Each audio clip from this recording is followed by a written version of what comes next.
YouTube channel इंट्रोडीजीत पर हार्दिक स्वागत है। सबसे पहले मैं आप सबसे क्षमा मांगना चाहता हूं क्योंकि मैंने इतने लंबे गैप में कोई भी वीडियो अपलोड नहीं किया। मैं थोड़ा बिजी था और ट्रेडिंग से भी थोड़ा दूर था, इसलिए मैं यूट्यूब में ना ही ट्रेडिंग दोनों से मैं दूर था।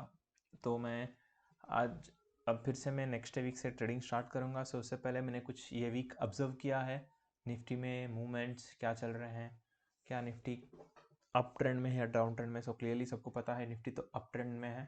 तो मैं यहाँ पर थोड़े पॉइंट्स ऐड करना चाहता हूँ जो कि आपके डाउट्स को और डाउट्स ला सक आपके डाउट्स में और डाउट्स ला सकें, और आपको थोड़ा बहुत मेहनत करना पड़ेगा। मैं सब कुछ यहाँ पर थोड़ा बहुत बताऊँगा और आपको खुद थोड़ा होमवर्क कर कर अपने आप में निफ्टी का अगले वीक या मे बी अगले दिसंबर का स्ट्रक्चर आपको पता होना चाहिए, क्योंकि निफ्टी एक अलग ही मुकाम पर है।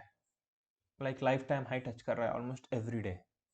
सो आप देख सकते हैं कि मैंने छोटी छोटी चीज़ें ऑब्जर्व की रही है। मार्केट कभी भी करेक्ट हो सकता है। तो ऑलमोस्ट ये नवंबर, पूरे स्टार्टिंग नवंबर नहीं, ऑलमोस्ट सितंबर से मार्केट एक lower high formation that is up trend में जा रहा है। जैसे लोअर लो हो गया, लोअर हाई हो गया, तो क्लियरली अप ट्रेंड में है। बट यहाँ पर आप देख सकते हैं एक डाइवर्जेंस है।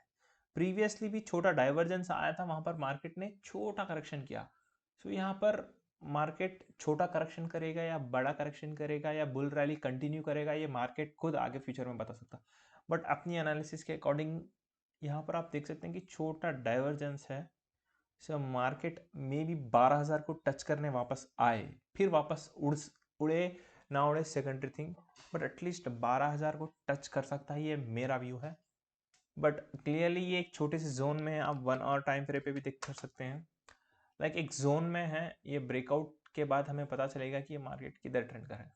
और दूसरी बात मैंने एनएससी के वेबसाइट पे ऑब्जर्व की है कि पिछले 30 डेज का डेटा जो आप देखोगे तो 8% पॉजिटिव साइड है निफ्टी, बट कंपेरेटिव रिलायंस -11%।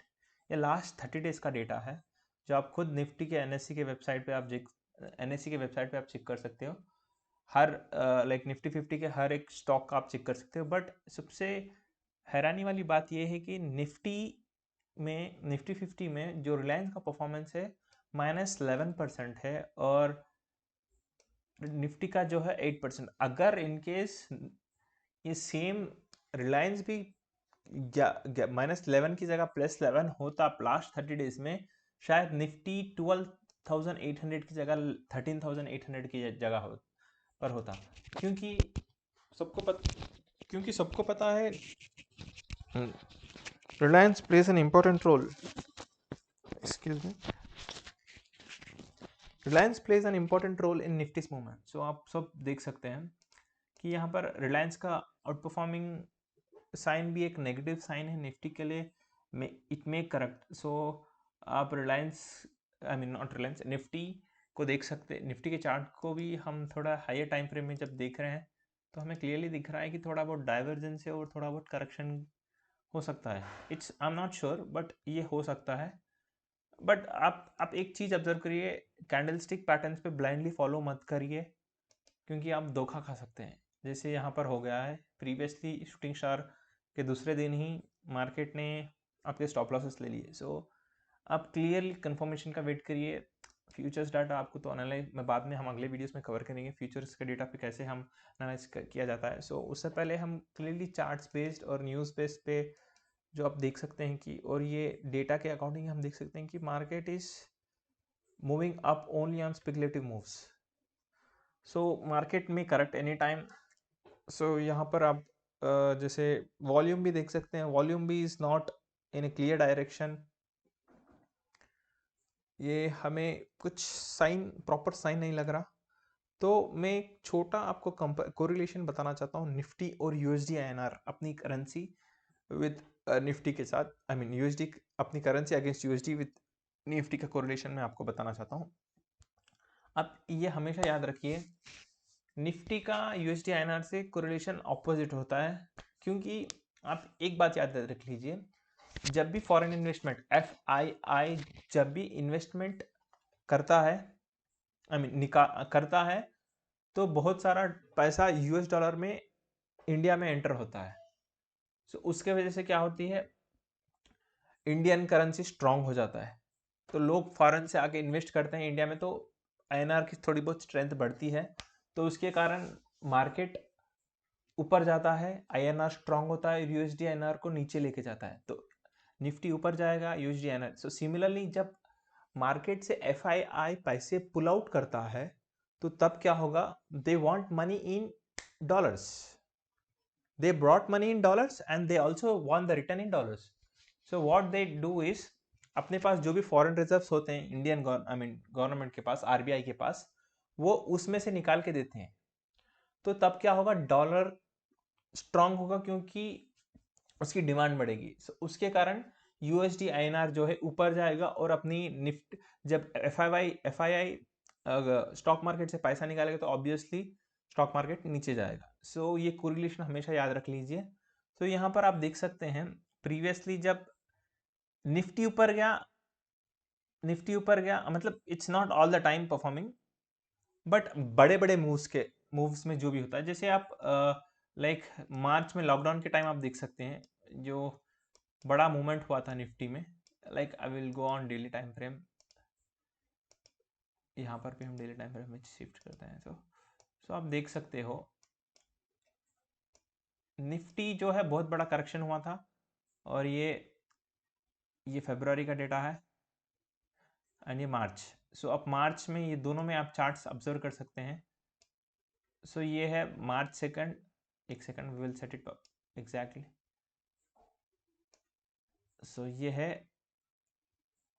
मार्च का डेटा, और ये रहा 26 फरवरी, और यहाँ पर 26 फरवरी। सो ये इतना बड़ा करेक्शन हुआ, और डॉलर में भी आई मीन यूएसडी आईएनआर में भी स्ट्रेंथ आ गया, तो उसके कारण यूएसडी आईएनआर जो उड़ता गया। सो सिमिलरली आप थोड़ा बहुत देख सकते हैं कोरिलेशन है, बट बड़े मूव्स के टाइम पे तो ये बहुत ज़्यादा कोरिलेटिवली मूव होते हैं।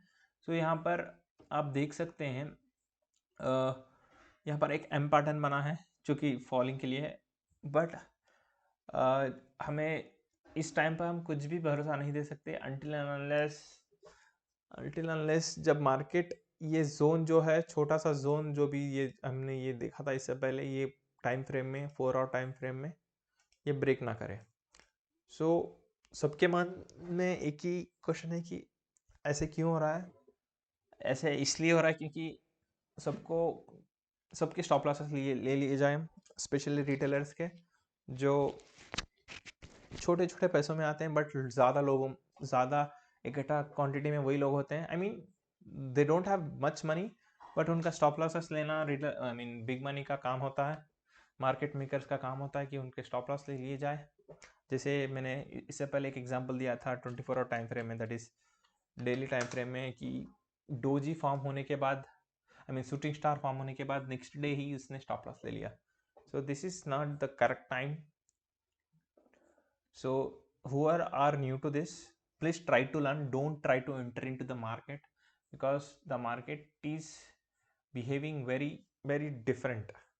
So यहाँ पर भी आप देख सकते हो एवरीडे गैप अप्स, यहाँ से 1 2 3 4 5। so this is not a good sign, volume is not high at all. अब मतलब उस टाइम पे आप देखिए volume is below the threshold limit, without volume market is moving up. So even here you can see, except odd days, market is moving up without volume. So market is waiting for a correction, it can happen any time, so be cautious with that. So stay away if you are less small accounts, and if you are in bull or whatever the bear condition scenario, just wait for the clear direction, because every thing may correct. Because there are some scenarios in which market shouldn't go up. So अब कब क्या होगा पता नहीं, so we have to wait and watch what will exactly happen. But at least for this 1 week, just observe, don't trade, just observe. Things may change anytime, so just observe, and from December 1st week you can start fresh again. Until then we will look back the market scenario. You can trade here and there, or like stock base आप थोड़ा बहुत उधर इधर trade कर सकते हो stocks के, like आपको जो स्टॉक फेवरेट स्टॉक होगा या आपके वॉच लिस्ट में जो भी स्टॉक होगा आप उस पर ट्रेड कर सकते हो, या फ्यूचर्स या करेंसी ऑप्शंस, आप अगर आप उसे जानते हो फ्यूचर्स और ऑप्शंस में कैसे ट्रेड करते हैं, या आप डेली में इंटरडे में कर सकते हो। बस इस वीडियो में इतना ही, बस यही बताना था कि मार्केट इज नॉट, हाँ अप ट्रेंड में है but without a proper direction, it's all speculative move, so थोड़ा बहुत correction is required. उसके बाद we will go with the strategy called buy on dips. So everybody know this. So we'll wait for that buy on dips. I am waiting for it. So you have to also probably wait for it. So until then, I'll catch you back in the next video. जब तक के लिए take care. Tata.